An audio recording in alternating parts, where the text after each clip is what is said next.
प्रिय भाई बहनों, आज की रोटी की हर सदस्य व्यक्तियों के लिए यीशु ख्रिस्तांची मधुर नावाचे सप्रेम नमस्कार। आज की दिन है 4 मार्च 2026 बुधवार।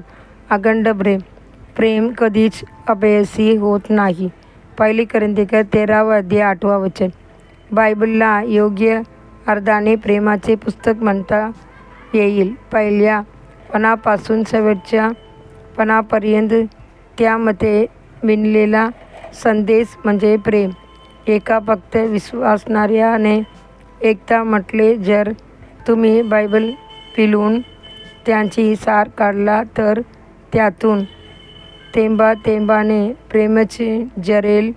पवित्र शास्त्र हे मानव जातीला देवाने दिलेले प्रेमाचे महान दान आहे। प्रेम कधीच अपयशी होत नाही। पहिली कोरिंथियर 13 अध्याय 8 वचन।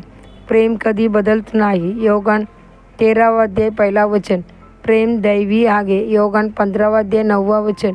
प्रेम आपले जीवन अर्पण करते। योहान 15 अध्याय 13 वचन। प्रेम प्रवृत्त करते। दुसरी कोरिंथियर 5 अध्याय 14 वचन। प्रेम त्यागमय आहे। गलतीकर 2 अध्याय 20 वचन। प्रेम उचवलेले आहे। प्रकटीकरण 1 अध्याय 6 वचन। प्रेमापासून कोणी वेगळे करू शकत नाही। होय, ख्रिस्तांची प्रेमापासून आपल्याला कोण वेगळे करेल? रोमकार 8 अध्याय 35 वचन। माझ्या महाविद्यालयीन काळात मी एखादा सूचना फलकावर एक वाक्य वाचले, तुम्ही या जगातून फक्त एकटाच जाता, म्हणून या मौल्यवान क्षणी तुमच्या आजूबाजूच्या लोकांवर प्रेम करा। मी ती वाक्ये अनेकदा वाचली आणि त्यांनी माझे जीवन बदलले। मी या जगातून एखादाच जात असताना देवाने आपल्या दयेने मला कल्वरीच्या प्रेमाची खोली समजून घेण्याची संधी दिली। अनेकांना हा विशेष अधिकार मिळत नाही। हे खरे प्रेम न ओळखल्यामुळे ते जगातील क्षणिक आणि फसवे प्रेमाची मागे धावतात, जणू मृगजळाचा पाठलाग करीत आहेत। पण आपण त्यांच्यावर ख्रिस्ताने प्रेम केले आणि स्वतःला अर्पण केले, त्यांची प्रेमात समाधान पावतो। त्यांचे प्रेम गडगडी मेणासारखे वितळवू शकते। ते कठीण हृदय बदलून हट्टी पाप्यांनाही संत बनवू शकते। असा प्रेमाला कोण विरोध करू शकेल?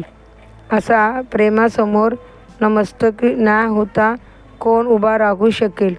प्रेषित पौल जेव्हा या प्रेमाने भरून गेला, तेव्हा ते त्याला प्रभूची सेवा करण्यास प्रवृत्त करू लागले। दुसरी कोरिंथियर 5 अध्याय 14 वचन। ख्रिस्ताच्या प्रेमाने भरावून तो अनेक राष्ट्रात गेला आणि ख्रिस्ताला न ओळखणाऱ्यात सुवार्ता सांगू लागला। तो यहुद्यांसाठी एक मोठे आव्हान ठरला आणि ख्रिस्ताची प्रेमासाठी स्वतःचे संपूर्ण बलिदान द्यायला तयार होता। एखादा विश्वासार्हाने पौलाला सांगितले की यरूशलेममध्ये त्यांची वेडी वाट पाहत आहे, तेव्हा तो धैर्याने म्हणाला, तुम्ही का रडता आणि माझे हृदय तोडता? कारण मी प्रभू येशूच्या नावासाठी केवळ बांधले जाण्यास नव्हे तर यरूशलेममध्ये मरण्यासही तयार आहे। प्रेषिताची कृत्ये 21 वचन 13 वचन।